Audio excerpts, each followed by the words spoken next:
Good day, beautiful people. Bev Perez here on another episode of Just What the Are You Talking About, Bev? Yeah, I'm so excited that today we're going to have Catherine Boyle, aka the Lieutenant's daughter, on the podcast. Catherine focuses on equipping officers with practical tools to strengthen relationships, improve communication, and build a family life that supports both the officers' well-being and long-term career success. Her mission is to help officers who want more connection at home with their families by identifying priorities and values beyond the job. There are so many good nuggets that Catherine gives us in this podcast, and I'm so glad that you're here to listen to it. I'm going to link all her information below as well. Catherine does trainings and she also does public speaking on this very topic, providing her perspective as a police daughter. Great stuff, amazing information, guys. I'm so glad you're here. Thank you, and I hope you enjoy it. You. A law enforcement background. You guys to see me like this, like the All the time, and I feel like this.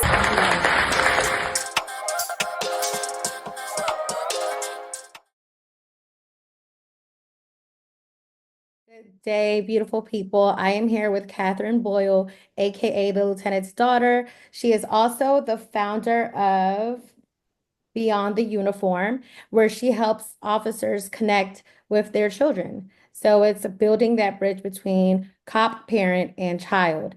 So, Catherine, thank you for being here. I'm just going to be asking you questions, but before we go there, you can introduce yourself and kind of let us know how you got to this place.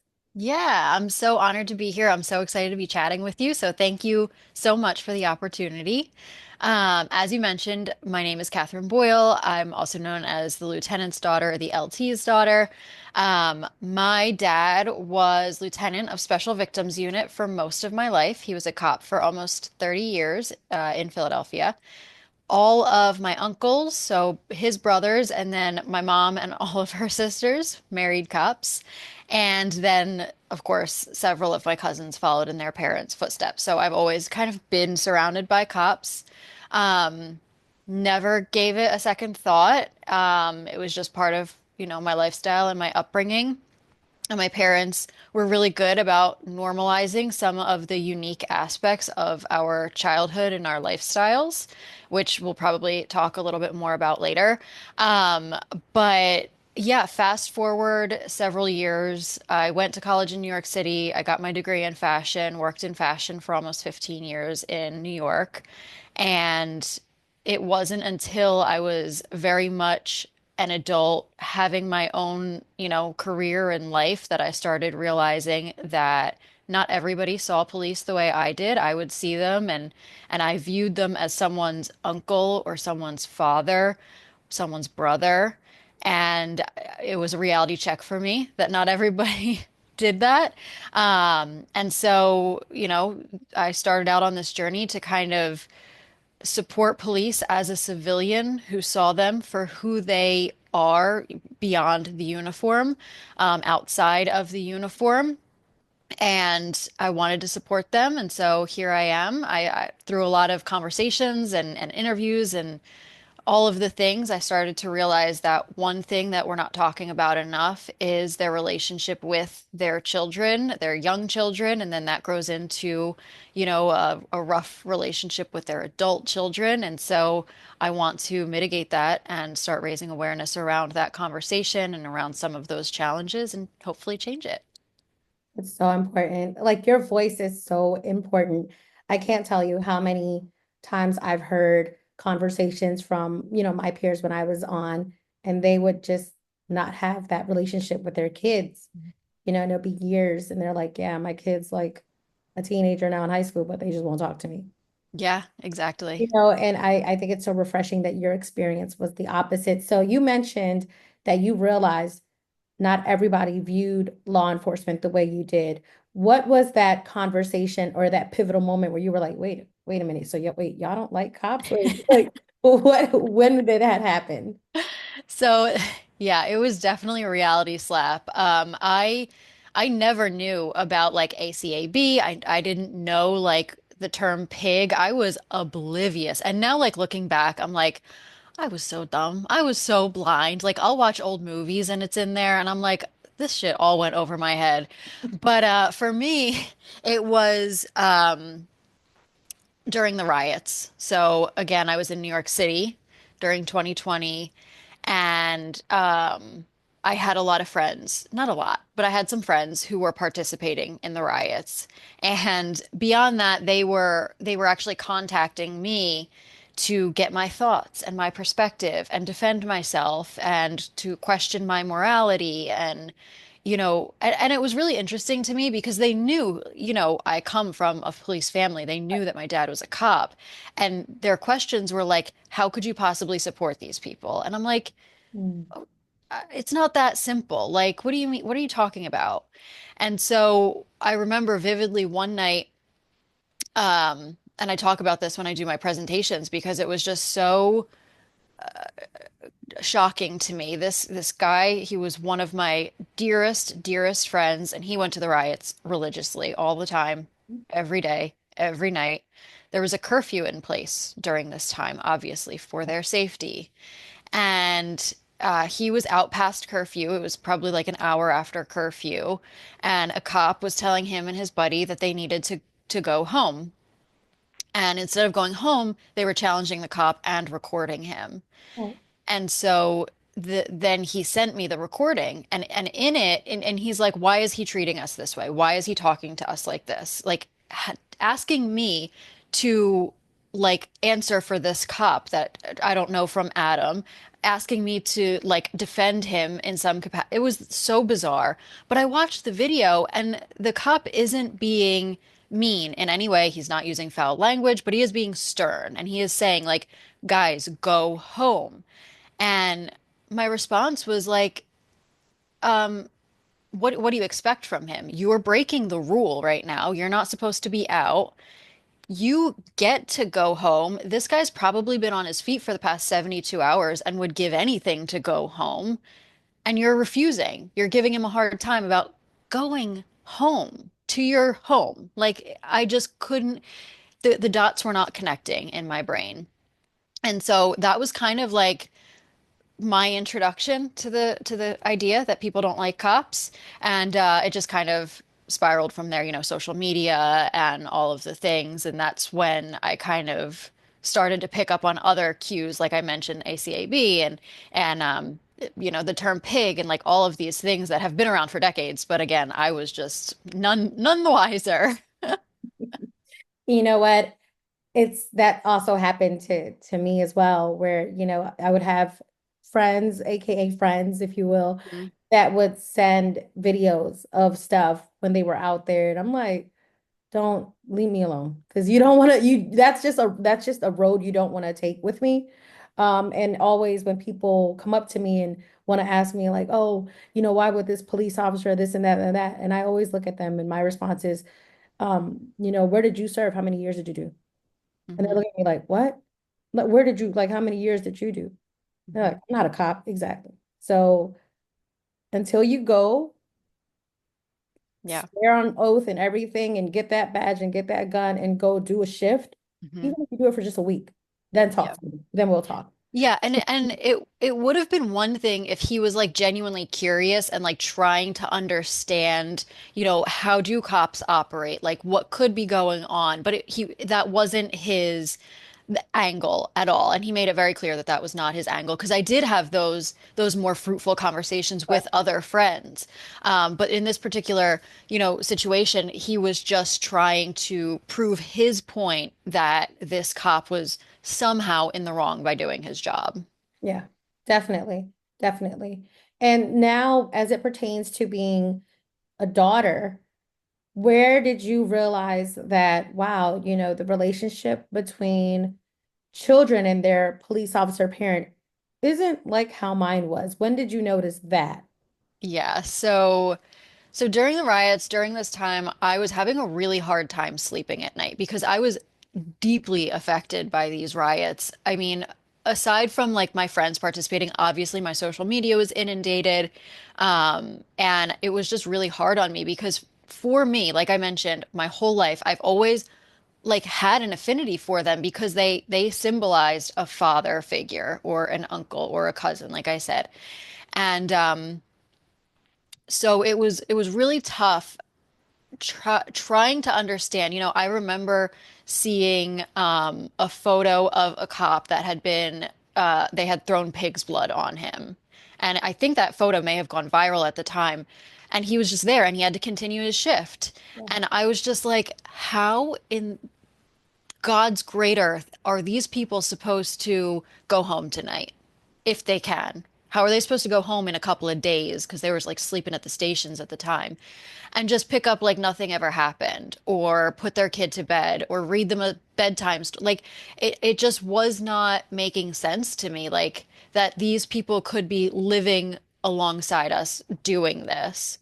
And again, I couldn't sleep. And one night I just had this like light bulb moment where I was like, I have to stand up for these people. I have to let them know that I'm a civilian who wants to support them and wants to do something for them. And at the time, I had this concept of like Facebook groups were a really big thing, like Facebook communities, and I had benefited from them personally, like being a single girl in New York City, like where do you go if this happens, or like where's a great place for lunch? And like these communities were really beneficial at the time. So I was like, I don't know, could I do a Facebook community for these cops? That might not work. And I sort of like went down this trail of like maybe I can offer some sort of community around mental health for law enforcement. But I also understood that that might not be really well received by cops. So I started talking to cops. I would have like a Zoom interview with any cop that would be willing to talk to me. And in these conversations, I would introduce myself and, who my dad was and stuff.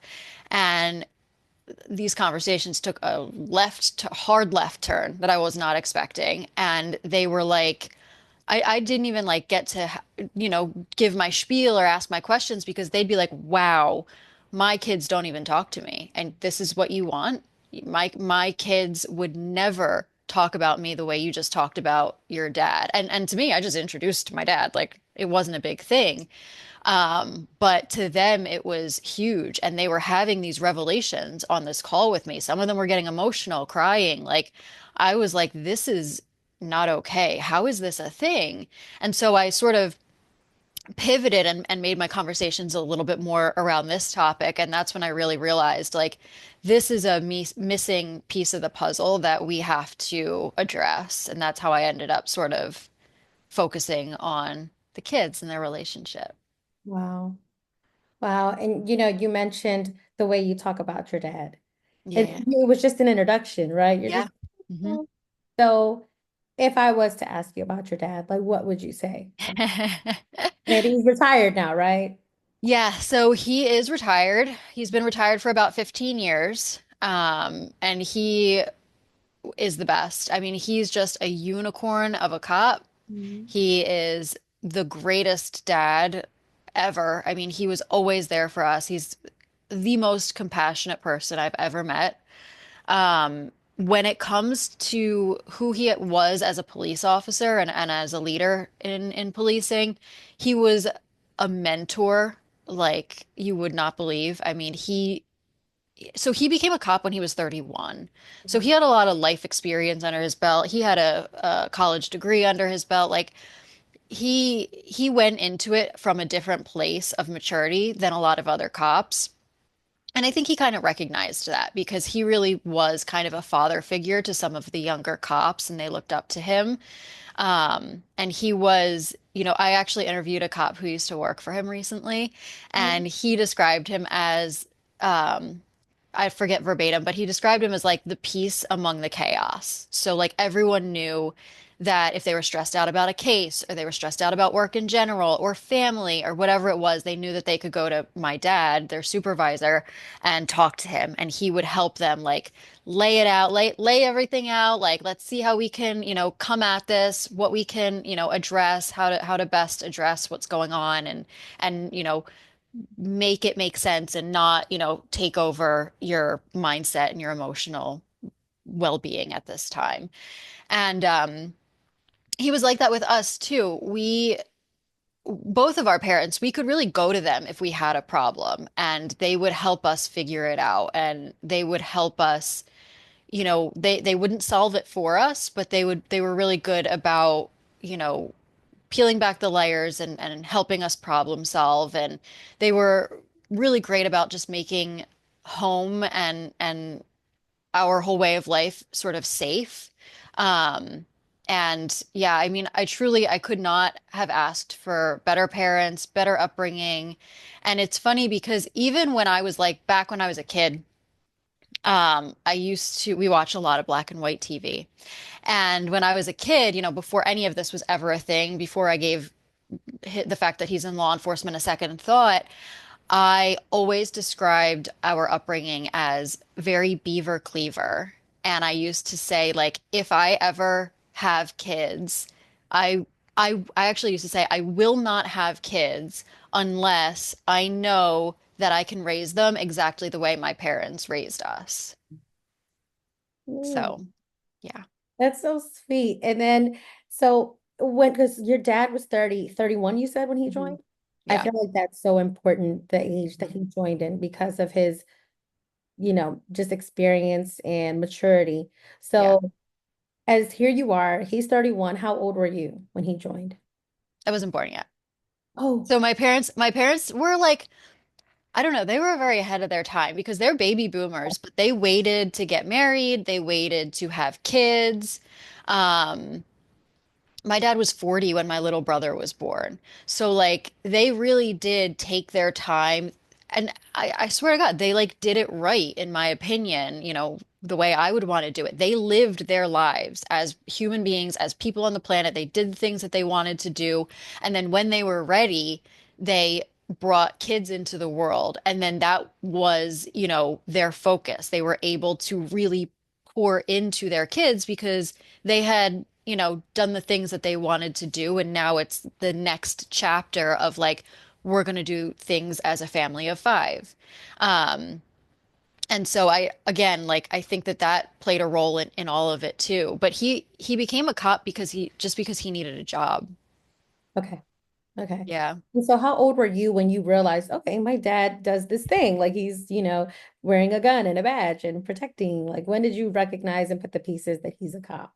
Yeah, so I always knew, well, obviously I always saw the gun, which is something that I talk about because that's not really talked about much, and I think that we need to sort of address it because that impacted me at a really young age, and that has nothing to do with who my parents were, how they raised us, my childhood as a whole, but the fact that I had to be eye level with a gun if I was standing in front of my dad Yeah. is a thing. And I think it's very easily overlooked because you don't really think about it. But, me looking back, remember vividly staring at a gun all the time.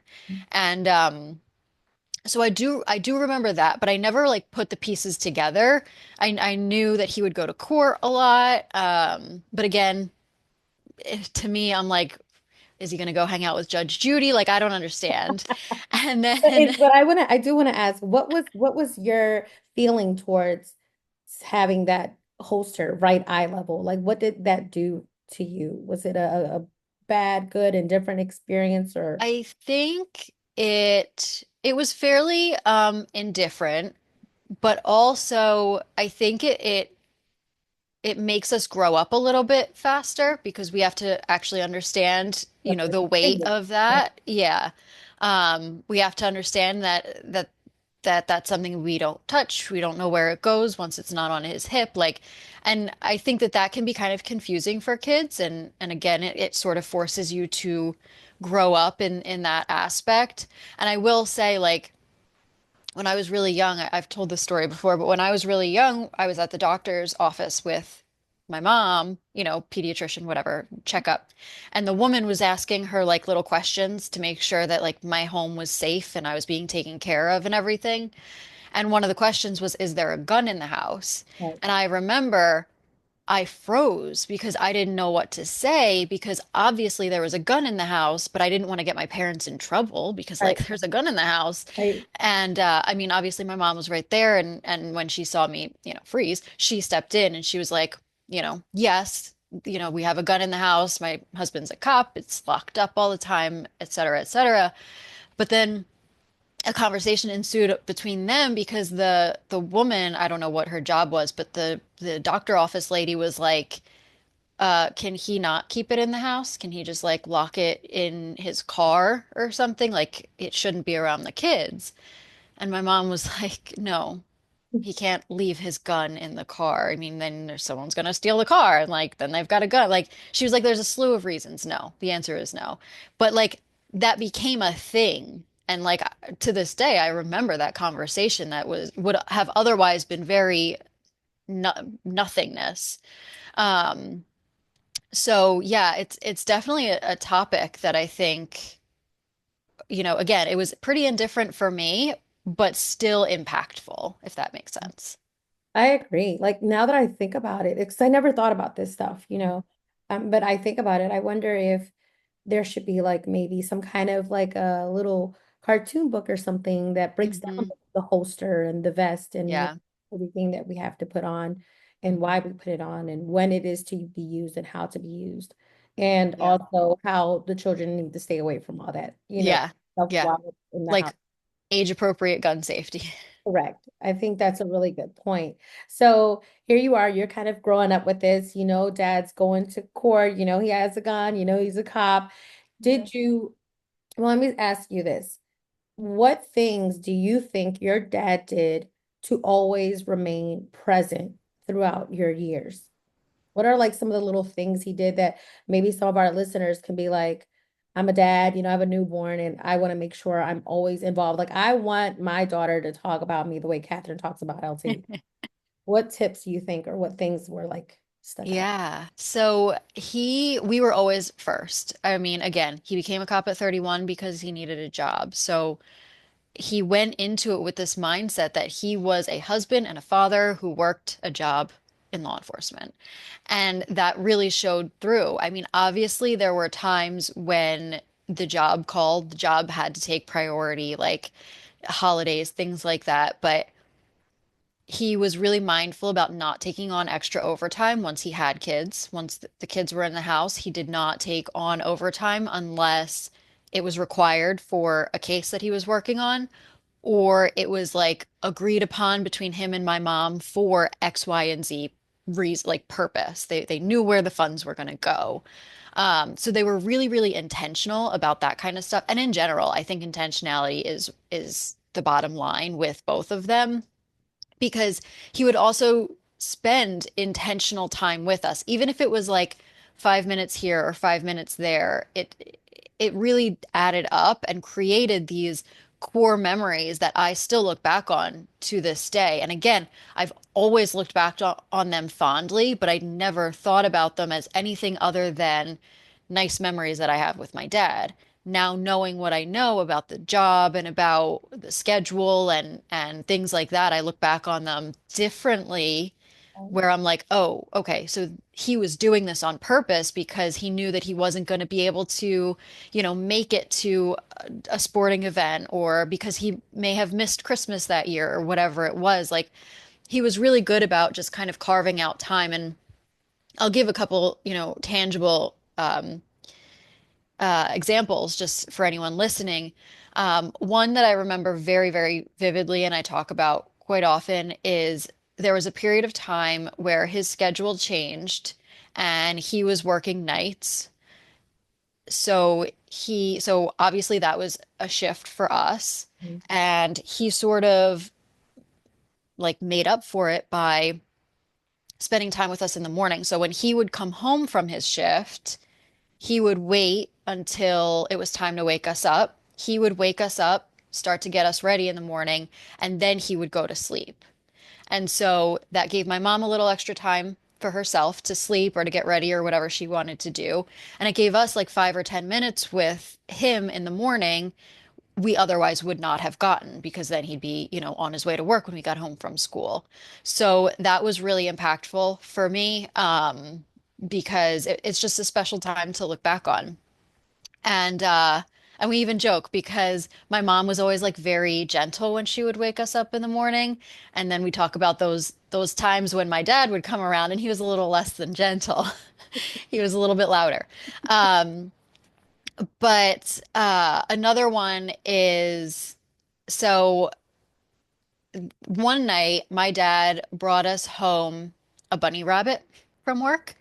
And again, it was during a shift where he got home like in the middle of the night. I mean, it was probably like midnight. And obviously, we're all sleeping, we're in bed, Mhm. but he had this bunny that he wanted to give to us. And obviously, he wanted to be part of that. So he woke us up in the middle of the night to give us the bunny, which I think a lot of people would say that's insane. Who wakes up three sleeping kids on a school night to give them a bunny because now you're going to have them bouncing off the walls and like, they got to get up for school the next day. But to him, it was more important to be part of this moment. Like he wanted to share this moment, and we all, like, my sister and I shared a bed. So he got my brother, and we all came into mine and my sister's room, and we all sat in the bed playing with the bunny and like named the bunny. I named the bunny Crystal.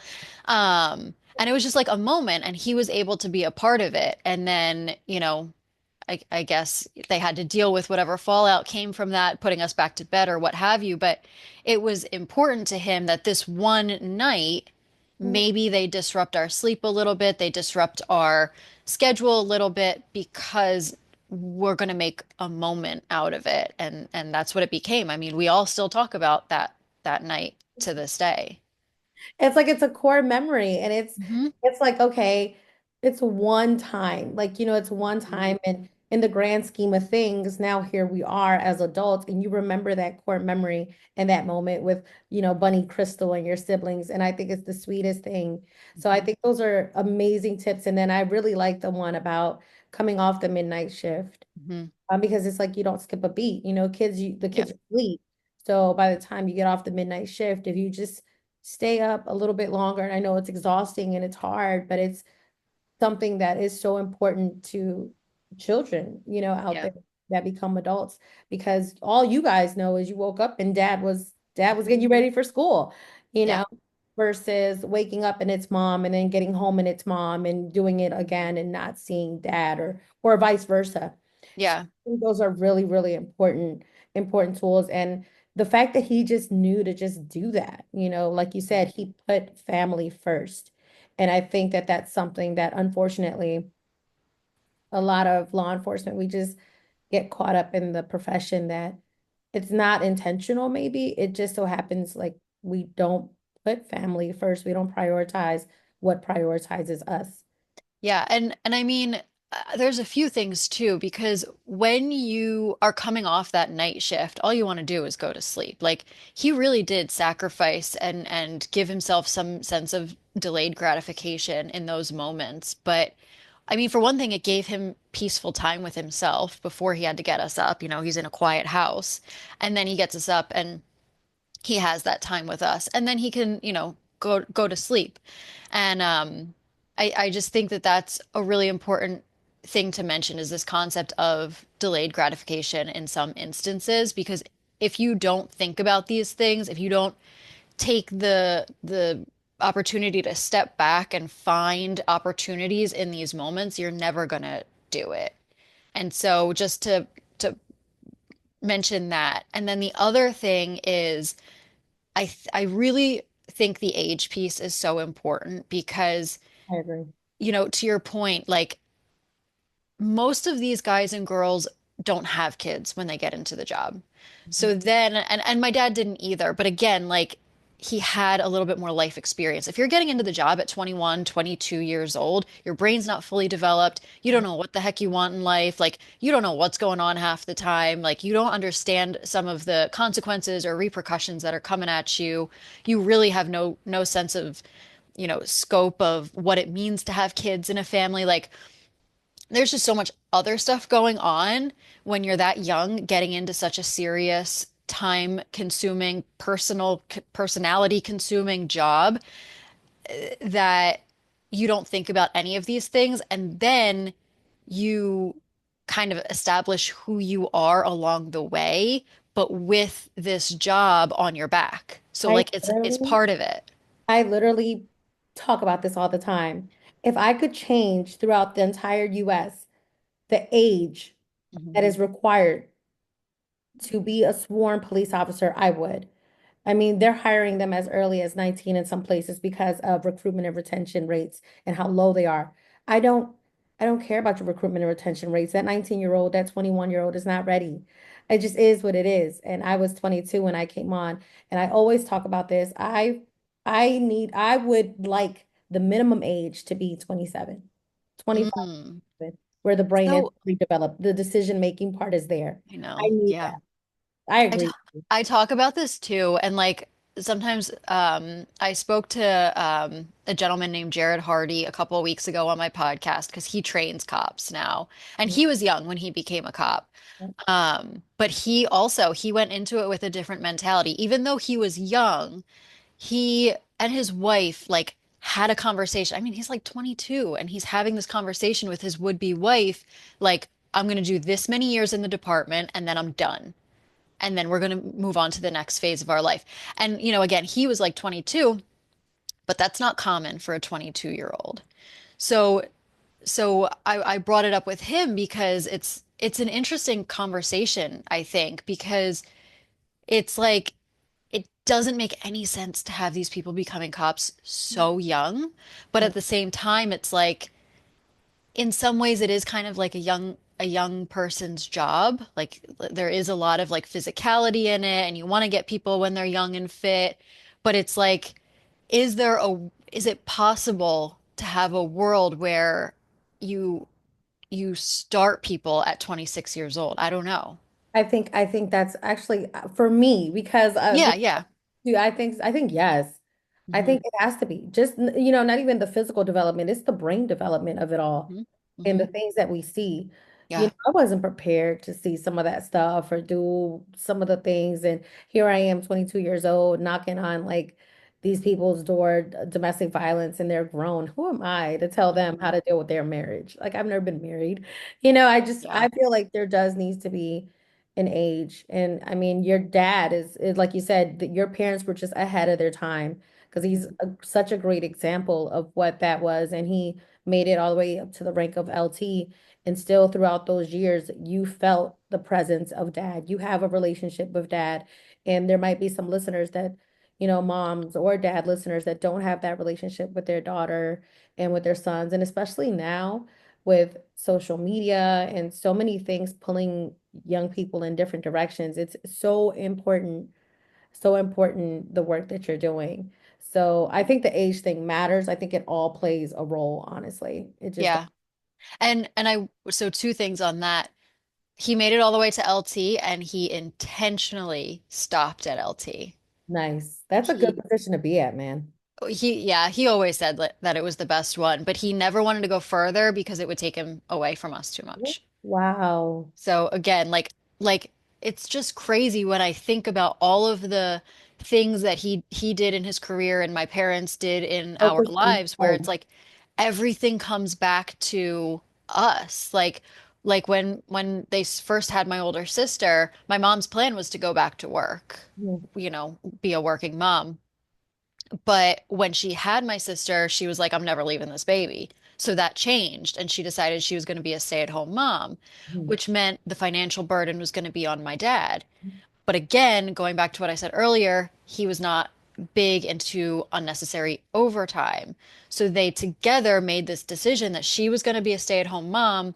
He was going to be a cop who didn't work a whole heck of a lot of overtime. So then they were like, okay, how's this going to work? And then they budgeted, everything to ensure that it worked. And like an example of that I can even give is at Christmas time when it came to like Christmas gifts. My mom became super savvy with like credit cards and how to get like she would get a zero interest for the first year or whatever credit card, and that's like how she would do our Christmas gifts, and then she would have a year to pay off Christmas gifts, and then they were able to like really budget Oh my gosh. with and be mindful about what kind of overtime he would take on or if he would take on overtime, things like that. So um Oh.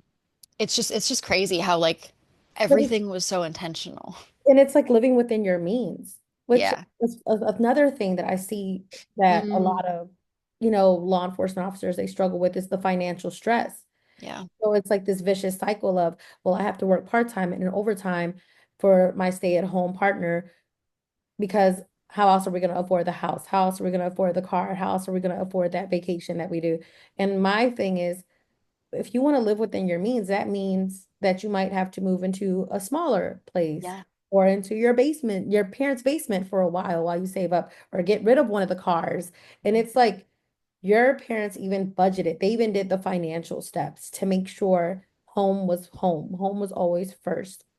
Yep. This is all stuff that till this day needs to be talked about and taught to a lot of LEOs. And like you said, even the ones that are coming on that aren't parents yet, that aren't married yet, because it's so easy to get caught up in the overtime and part-time money that's meant to be like the fun spending money Hmm. and making that necessary money. Like if I Yeah. work part-time overtime, I won't be able to pay the mortgage. Like, I mean, and that's so dangerous. Whether you have a family or you don't have a yeah. family, that is such dangerous territory to get into.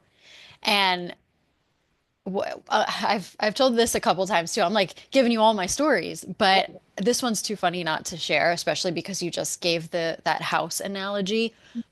So when my dad was first promoted to LT, he was put into a new precinct or what have you, district, and he got his own parking spot because he was LT, so that he had his assigned parking spot, and he's using his parking spot. And for the first like several weeks, he would come out at the end of his shift to a ticket on his car. And like for weeks, he would just like give it to the secretary to like deal with whatever until finally he was like, what is going on? Why do I keep getting a ticket? So he walked into roll call and was like, who keeps ticketing my car? And one of the cops is like, oh, shoot, that's me. I didn't think that that was your car because I never would have thought an LT would have a hoopty like that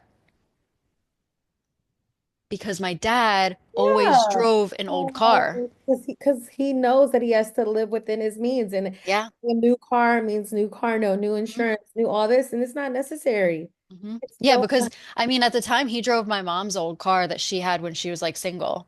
yeah, that's Because, crazy. we had to have two cars because my mom had to car us Sure, around. sure. So she would usually have like the bigger Whatever the car, nice. probably the newer car, like, for the kids. And he would just have, whatever car would get him from A to B, Yeah. which, happened to be a hoopty sometimes. Yeah, that's okay. Like that's so okay, and it's so important, and it's so, But it's also funny to think that that was that guy's mentality because and that's that how is it a lot, and is. that is unfortunately how it is. And so that is the mentality. They expect the higher ranking officers to have whatever, but what ends up happening is that mentality gets consumed by those higher ranking, Mhm. and they feel like they have to live up to whatever standard. No, Mhm. you don't. Like the one standard that I think officers just in general fail to live up to is the home one, is to Yeah. being the husband, the wife, the brother, the sister, the daughter. Me, being a good daughter, auntie. I didn't, I really didn't prioritize that. I remember seeing pictures of like my sister with my nieces and nephews, and I'm like, they were tiny and they were having so much fun. And I was like, where was I that Christmas? She was like, you were working overtime. You were getting double paid, Extra money. extra money, chasing the money. And I missed out on those experiences. And I think that that's so great that your dad, managed to just recognize the importance of home, always prioritizing home, Yeah. always. Hmm. So now that you look back on all this and you're able to see the importance of it, how are you able to provide this support to other folks? Like, what are you up to? I know you have Beyond the Uniform, so tell me a little bit about how that came up and kind of what you're doing with Beyond the Uniform, so others that may be listening can get involved, Yeah. utilize So, your services. yeah. So, one thing is I'm really focused right now on building awareness around this conversation because it's something that isn't being talked about a whole lot. This element of the child's experience because when I was 5 and there was a gun eye level at my hip every day, I didn't say anything about that. Why would I? Like that was just part of my lifestyle. Like it just was what it was. And that comes with most elements of the job growing up. You just are there and you're just experiencing it, and it is your life, and you don't know otherwise. Where in a world where a spouse can express themselves and share their struggles and tell the cop, that they're drinking too much or that they're not acting, you know, as the person they once were, a child is just there. And they don't really have that voice, and they don't really have the wherewithal or the knowledge or the vocabulary or any of the things to speak up for themselves. I mean, even just like the story I mentioned about the doctor's office, like I didn't know what to say. Like Oh, that just is my life. I don't know what to tell you, lady. And so I want to kind of be that voice for them, and I want to be raising awareness for what their experience is like or could be like. And so that's kind of what I'm focused on doing right now. I'm doing a lot of speaking around the topic. So speaking to raise awareness, trainings around, a little bit more in depth about what we talked about, ideas and ways to be intentional, to set aside that time with your kids, things like that. Um, I developed a sort of framework. So we talked a lot about my dad's age. And again, it doesn't really make sense for everybody to become a cop at 31.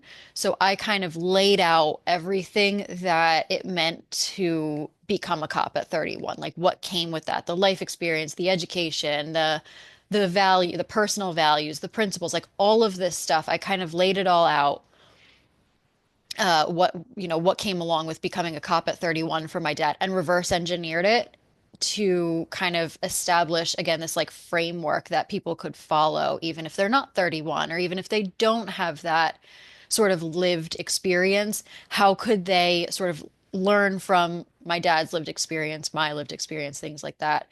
And so I offer trainings and speaking about that subject. I also have my podcast, which you're going to be on, Beyond the Uniform with the LT's Daughter, where I interview active, retired law enforcement. I also interview other adult children of law enforcement, and sometimes spouses from time to time. Um, and so yeah, that's pretty much it. Oh, and then I just actually came out with a workbook. Yeah, so again, I took this concept of mindful moments and being intentional with the little bits of time that you have, and put it into a workbook where it's just all you need is 5 minutes a week, to spend with your kids, answering questions, doing fun, playful activities, and then kind of writing about your experience or what you learned in that in those 5 minutes. that's So, awesome. Oh my God, that is so awesome. yeah. I'm gonna ask you a question. I know the answer to it, but I'm gonna ask you. Okay. I know you know the answer to it too. Do you think if you were to have like if you were to come in contact with like an adult who was a police son or daughter and has no relationship with their grown older parent who is now probably retired, is there a way to reverse that relationship, do you think? I think so. But I think it depends on the cop to to admit maybe their wrongdoings, or admit their shortcomings, and just acknowledge why. I mean, that's not to say that they were in the wrong, but because they don't know what they don't know, and they were just living their lives to the best of their ability at that time with the tools that they had at that time. But I think that now, if you're in the position where the damage is done and your child doesn't talk to you as a result of it, it's on them to do kind of that soul searching and that reflection, to say, like, I cared way more about the job than I did about my own kids. And now I need to kind of make amends with that within myself and with them. And hopefully, the adult child will appreciate that and be receptive. There you have it. There you have it, guys. There's always hope. There's Yes. always a way, but it's going to take that person to take the first step, which in this case might be the officer. So if you're listening and you're the parent if you're a parent and you're in law enforcement, understand if it's a young baby, these are some steps, these are some things you can do. If you have teenage students, teenage kids that aren't talking to you, or mid-age kids that aren't talking to you because you may have neglected them due to the intensity or the profession, there is a way. There is a reversal. There is a way. And if you want to reach out to Catherine, please do. Catherine, you can go ahead and give your Instagram. How can we get this workbook? If somebody wants to book you, if there's any agency that's listening that's like, man, we could really utilize that, those skills for our officers, where can we find you? Yeah, so all of my information is on my website, beyondtheuniform.co, just C-O. So speaking is on there, the workbook is on there, all of the things. I'm also very active on Instagram, so at the LT's daughter, just the LTS daughter. Um, Send me a DM if you want the direct link to anything or any additional information. I love, love, love chatting with people in the DMs and building those connections. It's my favorite thing in the world. So please, please reach out on Instagram. I'd love to chat with anyone Yes, and actually, me and Catherine like didn't know each other at all, and we just in the DMs, and it was she's in the super DMs. responsive, and here we are now, and I'm also going to be on her podcast.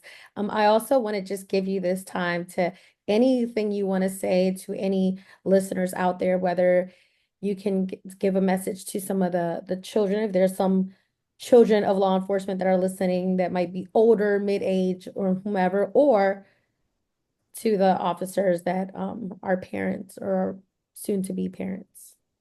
So any adult children, I would just say your your parents did the best that they could with the tools that they had. Like I said, they weren't being malicious. If they were, a little bit more wrapped up in work and a little bit less than present at home, they were also performing a job that humans were never, ever, ever meant to perform and were not built to deal with the things that they saw every single day as human beings.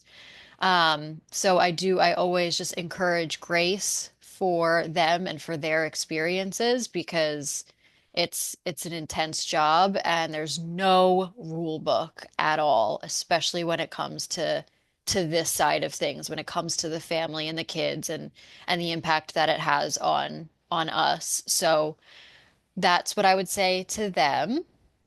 Yeah. Also, if you have a good relationship with your parents, go hug them because they're the best. And to any law enforcement listening, I would just say do not undersell to yourself what's happening at home right now. The job can be all consuming, and it's easy to think that you're needed all the time at the drop of a hat. And if you're being called in for overtime, you have no choice but to take it on. The world is not going to fall apart if you stay home with your kids one day. I'm sorry to say this, but you're not Batman, and you are better serving yourself if you take that day off and spend that day off with yourself, your spouse, your kids, your parents, whoever you've got, and just take that time to pour into yourself because it's really important in the now, but also if you think of the long game, you think long term, think about your future and what things are going to look like on the other side of retirement, because that day is going to come, whether you want to think about it or not. And the seeds that you plant now are going to be, the flowers or the weeds that you've got post retirement. So it's really important to take those moments and also just think about those things that you probably don't want to think about right now. Mm, mm. That was such a powerful statement there at the end. Yeah. It's also true and so needed. And so to recap what we talked about, some of the tools, the things that I like that you mentioned is the intentionality of time, making sure that you're prioritizing who's prioritizing you at home, and taking those, what did you call it? Um, where you don't get the gratitude immediately. Oh, delayed gratification. Delayed gratification, not the Yeah. gratitude. Delayed gratification, Guys, I know we're exhausted. I know it's long days and nights, delayed gratification, intentionality with time, living within your means, having those uncomfortable conversations about budget, about finances, about roles at home. Anything else you want our listeners to be left with? I know we can find Catherine on Instagram. We have her website, and I'll make sure to add all that in the details as well. But anything else, Catherine? I will say, just to add on to the little list you just put together so nicely, is don't get wrapped up in the behaviors at work and the pressures that come with working in this environment. I think another piece of the puzzle is, I've heard it time and time again, I've got to go out with my cop buddies after a shift, or they'll give me a hard time, or they'll make fun of me, or they'll make my life a living hell, or whatever it is. Well, first of all, if you're one of those guys, like, stop. And if you are, the cop that wants to go home at the end of a shift, go home at the end of a shift. Like, I don't care if they're gonna bully you. I don't care if they're gonna give you a hard time about it. Like, it is so much more important that you go to the gym or spend the extra minutes with your kids and your spouse. Like, do not give in to the silly high school style peer pressures of the department, because, again, at the end of the day, they're not going to be the ones who are there for you in your time of need. So true. So, so very true. If you feel like going home, just go home. Go home, please. Please just go home. That's all we want. And home wants, and the thing about it too is like home wants you home too. Mm-hmm. Mm-hmm. Believe it or not, home wants you 100%. home. And Yeah. so I think this was such a great conversation. So much good things are, so many good nuggets are in here for folks to listen to and Yay. be heard. And I appreciate you coming on and giving us your perspective, giving us all the gold that you just gave us. And also, I have to do it. I got to give a big shout out to your parents, to LT, to mom and dad. Like I really do because the way they really just work together, because I know we didn't talk much about, mom, but mom's role in being married to, trust me, Mhm. like I know she had some sacrificing and some things and some bending, not breaking to do as Mhm. well. So shout out to your parents, shout out to your siblings, and shout out to you for what you're doing. And please keep doing it.